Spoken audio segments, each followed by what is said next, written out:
सर्वप्रथम सन्माननीय व्यासपीठावरील विद्यार्थी हिताचे निर्णय घेणारे आपले माननीय आयोगाचे माजी अध्यक्ष किशोरराजे निंबाळकर सर, त्याच्यानंतर माझे प्रशासनातले माझा सहकारी विशाल नवले सर, त्यानंतर पूजा भंजारी मॅडम आणि सोनल सूर्यवंशी मॅडम आणि ह्या जो कार्यक्रम ज्यांच्यासाठी आयोजित केलेला आहे असे सगळे विद्यार्थी मित्रांना सर्वप्रथम माझा नमस्कार. खरं तर मॅडमनी माझी ओळख करून दिली, तुम्हालाही थोडीफार माहिती असेलच, पण तरी देखील मी थोडक्यामध्ये स्वतःबद्दल सांगतो. मी वैभव पडवळ, मी अहमदनगर जिल्ह्यातील पारनेर तालुक्यातील लोणीमावा या एका छोट्याशा गावातला आहे आणि 2020 ची जी परीक्षा आहे त्या 2020च्या राज्यसेवा परीक्षेतून पहिल्या प्रयत्नातच मी पूर्व मुख्य आणि मुलाखती अशा तिन्ही टप्पे पार करून माझी पहिल्यांदा एबीडीओ म्हणून निवड झाली. STI ASO ही पदं मला भेटली आणि त्याच्यानंतर मागच्या वर्षीच्या परीक्षेतून जिल्हा उपनिबंधक या पदावर निवड झाली होती आणि आता यावर्षी रँक 9 आहे आणि DYSP हे पद मी घेणार आहे. तर मी आपल्याला सांगू इच्छितो की मी आजपर्यंत जेवढ्या MPSCच्या परीक्षा दिल्या त्या प्रत्येक परीक्षेमध्ये मी उत्तीर्ण झालेलो आहे.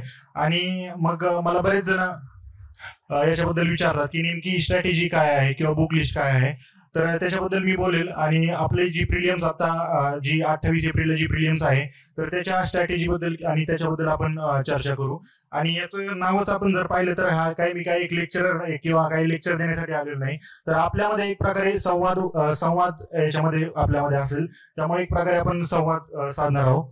तर सर्वप्रथम जी स्ट्रॅटेजी वगैरे असं म्हणजे सगळ्यांची आता इथे जे बसलेले त्या सगळ्यांना एक स्ट्रॅटेजी असते. आपल्याला माहिती आहे की आपण जे वाचतोय ते आपल्याला जर समजलं आणि ते जर आपल्याला त्याचा अर्थ काढता आला तर आपण नक्कीच आपल्याला ह्या परीक्षेत यश मिळण्याची शक्यता असते. आता स्ट्रॅटेजी म्हणजे सुरुवातीला ज्यावेळेस आलो तर त्यावेळेस बाकीच्यांपेक्षा जर दोन गोष्टी कोणत्या जर मी वेगळ्या केल्या असतील तर ती दोन गोष्टीपैकी पहिली गोष्ट आहे ती म्हणजे संदर्भ ग्रंथ, जे आपले रेफरन्स बुक आहे, जी पुस्तक आहे, तर ती बुक लिस्ट मी जी आहे ती योग्य निवडू शकलो. बुक लिस्टचा सगळ्यात महत्वाचा रोल याच्यामध्ये होता. आणि दुसरं आहे की भरपूर सारे PYQ सॉल्व्ह करणं. तर मी म्हणजे काही क्वेश्चन म्हणजे एवढे पार झाले होते की आपल्याला क्वेश्चन पाहिलं की त्याचं उत्तर काय असेल याचा लगेच अंदाज येतो. तर ह्या दोनच गोष्टी मी बाकीच्यांपेक्षा लवकर केल्या किंवा माझ्या सुदैवाने मी जी बुक लिस्ट निवडली होती तर ती म्हणजे ती स्टँडर्ड बुक लिस्ट निवडली होती. ती जी बुक लिस्ट आहे ती पण आपण बोलू. तर ह्या दोन गोष्टींमुळे मला खूप जास्त फायदा झाला. आता बऱ्याचदा आपण लायब्ररीमध्ये अभ्यास करत असताना शेजारच्यांनी एखादं नवीन पुस्तक घेतलं की मग आपल्याला त्याचं नेमकं आपल्याला वाटतं की त्याच्यात नेमकं दुसरं काही वेगळं दिलेलं आहे. तर वेगळं असं काहीच नसतं, पण आपण आपल्या पुस्तकांवर आपला ट्रस्ट असला पाहिजे. आणि हा आपला विश्वास केव्हा निर्माण होतो ह्या पुस्तकांवर, तर आपण जे क्वेश्चन पाहतोय किंवा आपण जे रिडिंग करतोय ते जर क्वेश्चन मध्ये आपल्याला दिसलं तर आपला त्यावरचा विश्वास निर्माण होत असतो. त्यामुळे आपण सर्वात महत्वाचं काय की आपली स्टँडर्ड बुक लिस्ट असणं आवश्यक आहे. आणि आयोगाकडून आपल्याला दोन महत्वाच्या गोष्टी पुरवल्या जातात, एक म्हणजे सिलेबस आणि दुसरं म्हणजे प्रिव्हियस इयर क्वेश्चन पेपर. तर तुम्ही जेवढे जास्तीत जास्त क्वेश्चन सॉल्व्ह कराल तेवढी तुम्हाला म्हणजे बऱ्याचदा मला मुलं विचारतात की नेमकं महत्वाचं काय किंवा आपल्या एक्झामच्या दृष्टिकोनातून महत्वाचं काय. तर हे महत्वाचं काय हे कधी कळणार आहे आपल्याला ज्यावेळेस आपण क्वेश्चन पाहू की ह्या टॉपिकवर क्वेश्चन पडलेला आहे. समजा आणीबाणी विषय, आणीबाणीचा जो टॉपिक आहे आपला राष्ट्रीय आणीबाणी जी कलम आहे, तर आपल्याला जर आपण क्वेश्चन पाहू की बाबा आणीबाणी विषय 352, 356 आणि 360 जी कलम आहे त्यांच्यावर क्वेश्चन विचारलेला आहे, किंवा आणीबाणीच्या काळामध्ये मूलभूत हक्कांवर कशा प्रकारचा परिणाम होतो हे कोणत्या कलमांमध्ये दिलेलं आहे. हे ज्यावेळेस हे कधी कळलं आपल्याला महत्वाचं काय आहे, ज्यावेळेस आपण जे PYQ दिलेले ते PYQ जेव्हा आपण वारंवार पाहू तर त्यावेळेस आपल्याला महत्वाचं काय हे ते समजेल. तर आता ज्यावेळेस आपण आता प्रिलियमची तुम्ही तयारी करत असाल सर्वजण, तर काय करायचं 2015 पासून 2023 पर्यंत 15-16 नाही पाहिले तरी चालतील, 2017 पासून 2023 पर्यंतचे क्वेश्चन पेपर आपण सर्वांनी प्रिंट काढून घेतले पाहिजे. आणि जरी आता लगेच ते सॉल्व्ह केले नाही तरी ते नेमके क्वेश्चन चालत राहिलं पाहिजे. 3-4 वेळा जर आपण ते चाललं तर आपल्याला नेमकं आयडिया येईल की नेमकं कोणत्या कोणत्या टॉपिकवर क्वेश्चन आलेला आहे. तर त्यासाठी सर्वप्रथम आणि बऱ्याचदा आपण हे सोडून बाकीच्या टेस्ट सिरीजकडे आपण जास्त भर देतो. तर सर्वात आधी आपण हे जे बाकीच्या टेस्ट सिरीज पण सॉल्व्ह केल्या पाहिजे, पण त्याच्या आधी आपण जे आयोगाने आपल्याला जे PYQ आलेले तर त्याच्यावर सर्वात जास्त आपला भर असला पाहिजे. आणि दुसरं म्हणजे सिलेबस. आपण बऱ्याचदा असे म्हणजे खूप सारे विद्यार्थी असे की आपण सिलेबसकडे पूर्णपणे दुर्लक्ष करतो. सिलेबस ला आपण धरून आपण अभ्यास केला पाहिजे. नेमकं काय विचारलं जाते याची आपल्याला थोडी आयडिया असली पाहिजे. आता त्याच्यानंतर मी जे प्रिलिम्सचं जे आपले सब्जेक्ट आहे त्याच्याबद्दल पण थोडस बोलणार आहे. आता जो आपला बघा आपल्याला 100 क्वेश्चन आणि 200 मार्क आपल्याला आहे. त्याच्यामध्ये 15-15 क्वेश्चन असतात. सायन्सला 20 आणि एन्व्हायरमेंटला 5 असतात. त्याचं डिव्हिजन आहे. तर त्याच्यामध्ये समजा पॉलिटी, तर याच्यातले प्रत्येक जो सब्जेक्ट आहे त्या प्रत्येक सब्जेक्टमध्ये आपल्याला स्कोर चांगला येईल असं नसतं. पण जे टॉपिक आहे उदाहरणार्थ पॉलिटी, राज्यघटना वरचे जे काही क्वेश्चन आहे तर त्याच्या आपल्याला चुकता कामा नाही. त्या 15 पैकी जास्तीत जास्त एखादा क्वेश्चन इकडे तिकडे होऊ शकतो. आता उदाहरणार्थ मागच्या 2021च्या प्रिलिम्सला क्वेश्चन विचारला होता की जे national commission for backward class ही जे नवीन आपण घटना दुरुस्ती करून समाविष्ट केलं होतं, तर त्याच्यामुळे कोणत्या कोणत्या कलमांमध्ये फरक झाला हे थोडं करंट बेस होतं. पण बाकीचे जे 15 पैकी 13-14 क्वेश्चन आहेत तर ते आपले जे आपण लक्ष्मीकांत सरांचं पुस्तक वाचतो तर त्या लक्ष्मीकांत सरांच्या पुस्तकातून कव्हर होणं जवळ होतं. त्यामुळे याच्यातून सांगायचं हेच की आपण स्टँडर्ड रेफरन्स बुक वापरला पाहिजे आणि हे करत असताना आपण PYQ सोबत असले पाहिजे. आता जर पॉलिटी आपण करतोय तर पॉलिटीमध्ये हा स्कोरिंग सब्जेक्ट आहे. जर आपण तिथं जर 10च्या पुढे नाही गेलो तर कोणाला तरी 13-14 क्वेश्चन तिथं बरोबर येणार आहे. त्यामुळं जे स्कोरिंग सब्जेक्ट आहे म्हणजे आता बघा तुम्हाला सायन्स मध्ये कोड होईलच का नाही हे सांगता येत नाही, इतिहासात स्कोर येईल का नाही हे सांगता येत नाही. परंतु जे पॉलिटी आहे आणि जिओग्राफी तर याच्यामध्ये निश्चितपणे आपल्याला शुअरली आपले क्वेश्चन बरोबर येण्याचे चान्सेस जास्त असतात. तर आपण तिथं फोकस केलं पाहिजे. तर मी पॉलिटीसाठी लक्ष्मीकांत सरांचं पुस्तक वाचत होतो. आता हे पुस्तक वाचत असताना जो त्याचा जो शेवटचा काही भाग आहे उदाहरणार्थ प्रसार माध्यम वगैरे तो आपल्याला प्रिलियमच्या सिलेबस मध्ये त्याचा काही रोल नाही. तर ते सोडून बाकीचं जे घटनात्मक आयोगापर्यंत आहे तर ते घटनात्मक आयोगापर्यंत आपण त्याचा चांगलं केलं पाहिजे. हे करत असताना बऱ्याचदा काय होतं, आता उदाहरणार्थ राष्ट्रपतीला पदावरून हटवायचं असेल तर महाभियोग आपण चालवतो. तर क्वेश्चन असा विचारला जातो की किती लोकांनी किंवा कोणत्याही गृहामध्ये ही प्रक्रिया सुरू करता येते आपल्याला, लोकसभा किंवा राज्यसभा, तर किती लोकांचं बहुमत किती लोकांनी मागणी करावी लागते. तर त्याचं बऱ्याचदा आपल्याला काय तिथं 1/4 टोटल गृहाच्या 1/4 लोकांनी मागणी केली की मग त्याच्या विरुद्ध ती पुढची प्रक्रिया चालू होते.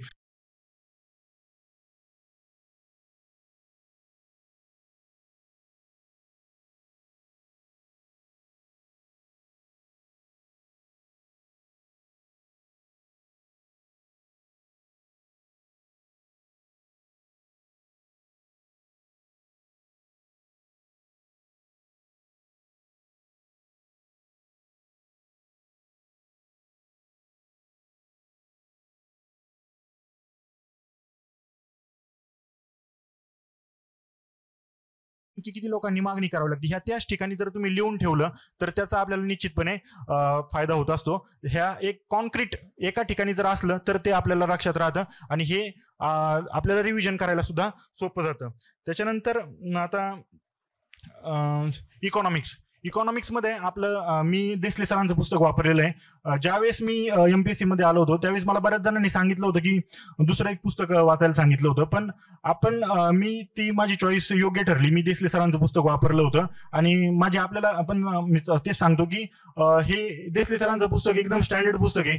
जो काही अपडेटेड डेटा आपल्याला लागतो एक्झामच्या दृष्टिकोनातून तो सगळा त्याच्यामध्ये आहे. तर मी ते पुस्तकात आता याच्यामध्ये जवळपास 17-18 चॅप्टर आपल्याला त्या पुस्तकामध्ये आहे. पण एवढे सगळे आपल्याला करावं लागत नाही. आपल्या परीक्षेचं जर तुम्ही क्वेश्चन पेपर जर पाहिला तर त्याच्यामध्ये राष्ट्रीय उत्पन्न, त्याच्यानंतर दारिद्र्य आणि बेरोजगारी, त्याच्यानंतर चलनवाढ, RBI आणि सार्वजनिक वित्त हे आणि नियोजन, तर हे जर आपण चॅप्टर जर व्यवस्थित केले तर तिथं मार्कची आपल्याला शाश्वती असते. आणि अजून एक आहे की याच्यात बऱ्याचदा मुलांना काय होतं इकॉनॉमिक्समध्ये जे कॉन्सेप्ट आहे ते कॉन्सेप्टच समजत नाही. म्हणजे उदाहरणार्थ GDP म्हणजे काय, GNP म्हणजे काय, तर ह्या आपल्या ज्या कॉन्सेप्ट आहेत किंवा बेरोजगारी मधल्या पण ज्या वेगवेगळ्या कॉन्सेप्ट आहेत त्या आपल्याला माहित असणं आवश्यक आहे. प्रिलियमच्या दृष्टिकोनातून सांगतो की प्रिलियम्सला खूप इकॉनॉमिक्सला खूप जास्त फॅक्ट्स करावी लागत नाही. मेन्सला खूप जास्त आपल्याला पाठांतर आहे. पण प्रिलियम्सला आपल्याला कॉन्सेप्च्युअल क्लिअरिटी इकॉनॉमिक्समध्ये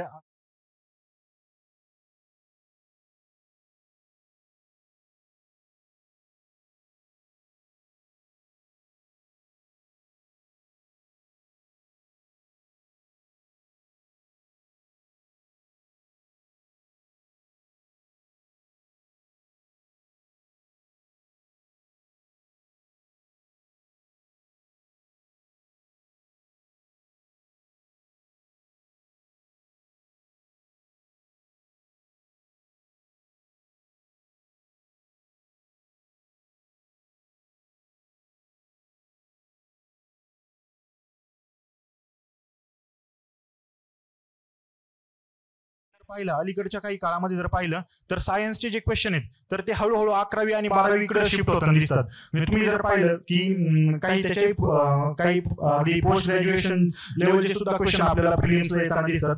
पण त्याच्याही पेक्षा जास्त आपण जर 11वी 12वी पर्यंत जे शक्य आहे आपल्याला, किंवा जर आपल्याकडे जर तेवढा टाइम नसेल तर मी सचिन भस्के सरांच्या पुस्तकातून सरांनी जे नवीन पुस्तक आता एडिशन काढलेली आहे तर त्याच्यामध्ये त्यांनी 11वी 12वीचा बराचसा सिलेबस आपल्याला याच्यामध्ये ऍड केलेला आहे.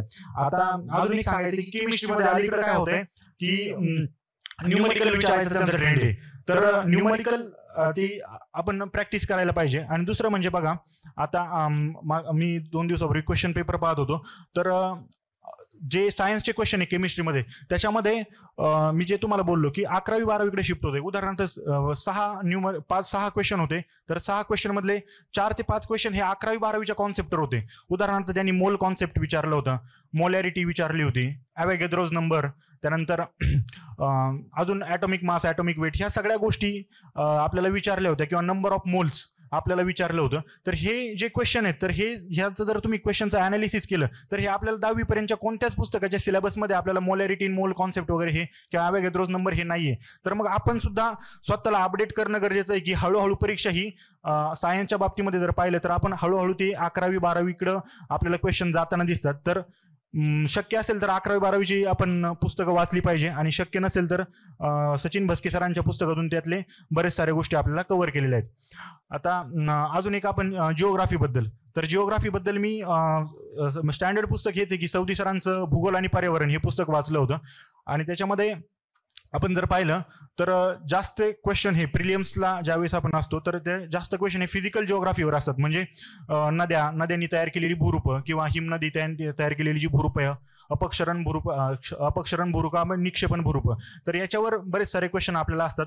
आणि दुसरं म्हणजे क्लायमेटॉलॉजी, म्हणजे हवामानशास्त्र, म्हणजे स्थानिक वारे विचारलेले असतात आपल्याला. बऱ्याचदा मॅच द पेअर मध्ये हा क्वेश्चन असतो की फॉन कुठे आहे, आल्प्समध्ये फॉन हा स्थानिक वारा आहे, किंवा रॉकीमध्ये कोणते स्थानिक वारे आहे. आणि हे जे क्वेश्चन आहेत हे क्लायमेटॉलॉजीला धरून असणारे क्वेश्चन आहे. तर हे क्वेश्चन आपल्याला सौदी सरांच्या पुस्तकातून आपल्याला एका ठिकाणी आपल्याला हे सगळे भेटून जातात. तर हे जे फिजिकल जिओग्राफी तो एक आपल्याला प्रिलियम्सला आपल्याला जास्त महत्त्वाचा टॉपिक आहे. त्याच्यानंतर दुसरं म्हणजे इंडियन जिओग्राफी.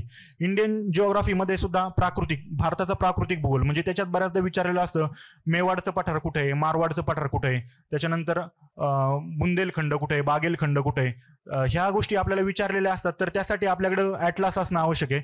मॅपमध्ये आपण जो कोणता अभ्यास जिओग्राफीचा करतोय तो सोबत मॅपवर जर त्या गोष्टी आपण पाहिलं तर त्या आपल्याला फायदा होऊ शकतो. किंवा बऱ्याचदा आपल्याला हिमालयाच्या रांगांचा क्रम विचारला असतो, काराकोरम कुठे आहे, लडाख कुठे आहे, झास्कर कुठे आहे, यांचा क्रम विचारलेला असतो. किंवा जो गाळाचा प्रदेश आहे त्याच्यामध्ये भाबर, खादर यांचा क्रम विचारलेला असतो. तर ह्यासाठी जे इंडियन जिओग्राफी हा एक आपला प्रिलियम्सचा एक महत्त्वाचा टॉपिक आहे. आणि तिसरं म्हणजे आपले महाराष्ट्राचा प्राकृतिक भूगोल आणि महाराष्ट्राची नदी प्रणाली. तर ह्या नदी प्रणालीवर एखाद दुसरा क्वेश्चन असतो. आणि महाराष्ट्राचा प्राकृतिक भूगोलमध्ये हरिश्चंद्र बालाघाट रांगा, त्यांच्या दरम्यान कोणत्या कोणत्या नद्यांची त्यांनी कोणत्या कोणत्या नद्यांची खोरी वेगळी केलेली आहे तर त्याच्यावर एक क्वेश्चन असतो.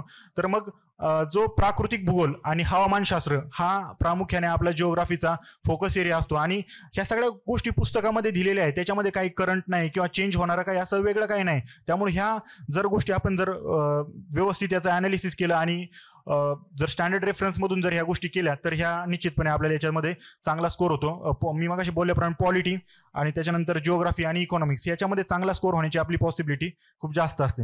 आता चौथा टॉपिक आहे आपला इतिहास. इतिहासामध्ये आपला जर तुम्ही सिलेबस पाहिला तर प्राचीन आणि मध्ययुगीन इतिहास, आणि दुसरं म्हणजे आधुनिक इतिहास हे आपल्याला आहे. तर बऱ्याचदा मध्यंतरी काय झालं होतं 2 वर्ष की प्राचीन आणि मध्ययुगीन इतिहासावर क्वेश्चनच विचारले गेले नव्हते. तर मग आपण काय करतो की अशा वेळी प्राचीन आणि मध्ययुगीन इतिहास मी करणार नाही. तर असा कोणता टॉपिक आहे ना शक्यतो ऑप्शनला टाकू नका, कारण परत 22 आणि 23ला परत त्याच्यावर क्वेश्चन यायला सुरुवात झाली. तर मी प्राचीन आणि मध्ययुगीन इतिहासासाठी लुसेंट GK हे जे पुस्तक आहे तर त्यातले ठराविक पेजेस आहे 25-30 पेजेस, तर त्याची नोट्स काढल्या होत्या, 7-8 पेजमध्ये त्याच्या नोट्स काढल्या होत्या. आणि दुसरं म्हणजे जर अलीकडे तुम्ही पाहिलं की भारताच्या इतिहासावर क्वेश्चन असतात. त्याच्यामध्ये महत्त्वाचं म्हणजे 1857चं जी उठाव झाला त्याच्यावर एक क्वेश्चन असतात, कोणत्या कोणत्या ठिकाणी कोणी कोणी उठाव केले. 1885ला जी काँग्रेसची स्थापना झाली, त्याच्यानंतर काँग्रेसची वेगळी अधिवेशनं झाली, यांच्या मॅच द पेअर जोडायला असतात. 1905 पर्यंत मग त्याच्यानंतर मग टिळक युग आणि गांधी युग. बऱ्याचदा आपल्याला मग आपला जर अभ्यास नसेल तर आपल्याला मग 1920ला असहकार चळवळ होती का सविनय कायदेभंग होतं, ह्या साध्या साध्या गोष्टी सुद्धा आपण मग तिथं कन्फ्युजन होतं. मग आपण त्याला गोंडस नाव दिलेलं आहे, सिली मिस्टेक केल्या. पण आपण जर प्रॉपर जर याचं अनालिसिस केलेलं असेल तर मला वाटतं की ह्या गोष्टी काही चुकणार नाही आपल्या. आणि अलीकडच्या काळात मागच्या 2-3 वर्षांचे जर क्वेश्चन पेपर जर तुम्ही पाहिले तर महाराष्ट्र इतिहासाचा सुद्धा जे पर्सेंटेज आहे क्वेश्चनचं तर ते वाढलेलं दिसतंय. महाराष्ट्र इतिहासावर 4-5 क्वेश्चन येतात, त्यामुळं तिथं सुद्धा आपण महाराष्ट्र इतिहासाचा सुद्धा थोडं 11वीचं जे ओल्ड स्टेट बोर्ड आहे त्या 11वीच्या ओल्ड स्टेट बोर्डमधून आपण महाराष्ट्राचा इतिहास सुद्धा त्याच्यातून कव्हर होऊन जातो. आणि आता शेवटी राहिलं करंट अफेअर. तर करंट अफेअर मी स्वतःचं सांगतो की मी दररोज संध्याकाळी 2 तास करंट अफेअरला दिलेले असायचे. माझं जेवणानंतरचा जो काही वेळ असेल तर ते 2 तास मी करंट अफेअरला द्यायचे. आणि आता मी करंट अफेअरसाठी जर पुस्तक विचाराल तर मी सिम्प्लिफाईडचं इयरबुक करायचो. विशाल सरांनी जसं परिक्रमा केलेल्या आहेत तर मी परिक्रमा माझ्याच्याने व्हायच्या नाही तर मी इयरबुकच करायचो. तर इयरबुकमधून कसं आहे, इयरबुक 400-450 पेजेसचं असतं आणि ह्या 400-450 पेजेसमध्ये आपल्याला 15 क्वेश्चन येणार असतात. तर सगळ्या गोष्टी आपल्या लक्षात राहणं शक्य नाहीये. तर आपण ज्यावेळेस रिडिंग करतोय त्यातलं सिलेक्टिव्ह घेता आलं पाहिजे आणि ज्या गोष्टी आपल्या कामाच्या नाहीत तर त्याच्यावर त्याच ठिकाणी काट मारून टाका. उदाहरणार्थ समजा एखादी संघटना आहे तेवढी ती महत्वाची नाही तर त्याच्यावर तुम्ही तिथंच काट मारून टाका. तर त्यांनी दिलेलं असतंय ते, पण आपल्या कामाचं ते जर नसेल तर तिथल्या तिथं तुम्ही काट मारून टाका. आपल्याला खूप माहिती मिळवायची नाही, आपल्याला एक्झामच्या दृष्टिकोनातून जी माहिती आवश्यक आहे तर ती मिळवायची. आता करंटबद्दल सांगायचं झालं तर आता एखादी महत्वाची घटना घडलेली, G20 परिषद झाली. तर G20 मध्ये आपल्याला G20 परिषद झाली तर त्याच्यावर आता एवढी मोठी घटना झालेली तर त्याच्यावर क्वेश्चन येणं साहजिक आहे.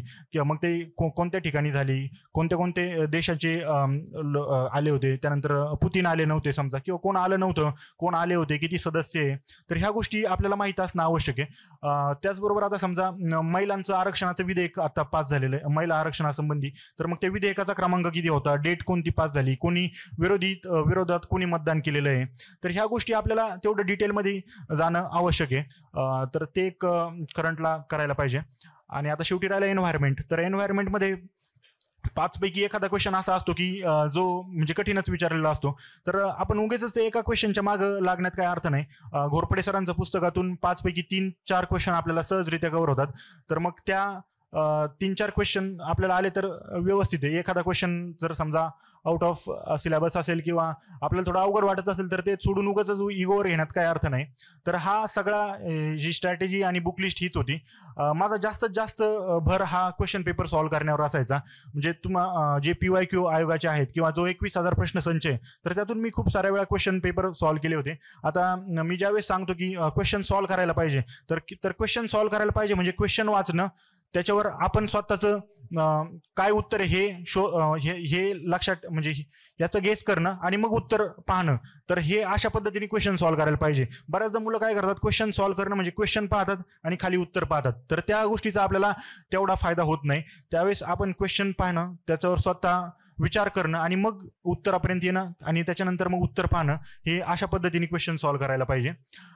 त्याच्यानंतर अजून एक आहे की डिस्कशन. तर डिस्कशनचा फायदा होतो का, तर 2-3 जण जर असतील, 3-4 जण असतील आणि ते पण तेवढे आपल्या इतकेच आपल्या क्षमतेचेच पाहिजे किंवा त्यामुळे 3-4 जणांपर्यंत जर ग्रुप असेल तर त्याचा फायदा होतो. त्याच्यापेक्षा जर जास्त लोक जर झाली मग ते हळूहळू संवादातून मग वादविवाद सुरू होतात. मग त्यामुळं ते पॉलिटीवरून आपण पॉलिटिक्सवर जातो लवकरच असे. त्यामुळे त्या गोष्टी मुद्द्यांची लढाई गुद्द्यांवर येते आपली. त्यामुळे त्या गोष्टी 3-4 जणांचा ग्रुप असेल तर सोयीस्कर असतं. आणि त्याच्यानंतर दुसरं म्हणजे आता डिस्कशन, आता शेड्यूल. आणि मला असं वाटतं की साधारण 7-8 तास अभ्यास हा पुरेसा असतो. त्याच्यापेक्षा जास्त अभ्यास काही कधी म्हणजे हे पास झालेले प्रत्येकाने त्याच्यापेक्षा जास्त अभ्यास काही कधी केलेला नाही. एक 7-8 तास जर अभ्यास केला तर तेवढा प्रिलियम्स मेन्स किंवा कोणती परीक्षा आपण त्या 7-8 तासाच्या अभ्यासावर निश्चितपणे पास होऊ शकतो. तर तेवढा पुरेसा आहे. आणि जनरली शेड्यूल कसं असायला पाहिजे असं बऱ्याचदा विचारलं जातं. तर मला असं वाटतं की एक सकाळी 3-4 तास अभ्यास, दुपारच्या सत्रामध्ये 3-4 तास अभ्यास, आणि जेवणानंतर समजा आता तुम्ही 2 तास एक करंट अफेअर्स वगैरे असं करू शकता. आणि कोणताही वेळ तुम्ही म्हणजे ज्यावेळेस कोणताही सब्जेक्ट वाचताय, फक्त रिडिंग करून अर्थ नाही. त्यात रिडिंग करण्यात फक्त काहीच अर्थ नाही. तुम्ही जे काही रीड करताय हे तुम्हाला समजलंय का, हे टेस्ट करण्यासाठी सगळ्यात चांगला मार्ग क्वेश्चन सॉल्व्ह करून पाहणं. समजा मी 4 तास माझ्याकडे अभ्यासासाठी आहेत, तर त्यातले 3 तास मी काय करेल, रिडिंग करेल, आणि त्याच्यानंतर मग आपलं 1 तासभर मी काय करेल, त्याच्यावरचे आतापर्यंत आलेले जे PYQ आहे तर ते PYQ मी सॉल्व्ह करण्यावर भर देईल. तर असं दोन्ही पण आपल्या गोष्टी केल्या पाहिजे. अजून एक असतं की बऱ्याचदा मुलांचं असतं की कॉन्सेप्ट करू की फॅक्ट करू. तर आपली ज्या परीक्षा आहे तर त्या परीक्षेची डिमांडच अशी आहे की आपल्याला बऱ्याच साऱ्या फॅक्च्युअल गोष्टी सुद्धा लागतात, आणि सोबतच आपल्याला कॉन्सेप्च्युअल क्लिअरिटी असणं सुद्धा आवश्यक आहे. कॉन्सेप्च्युअल क्लिअरिटी म्हणजे काय, उदाहरणार्थ तुम्हाला विशेष बहुमत आणि साधं बहुमत याच्यातला फरक आपल्याला समजलाच पाहिजे, ही झाली कॉन्सेप्च्युअल क्लिअरिटी.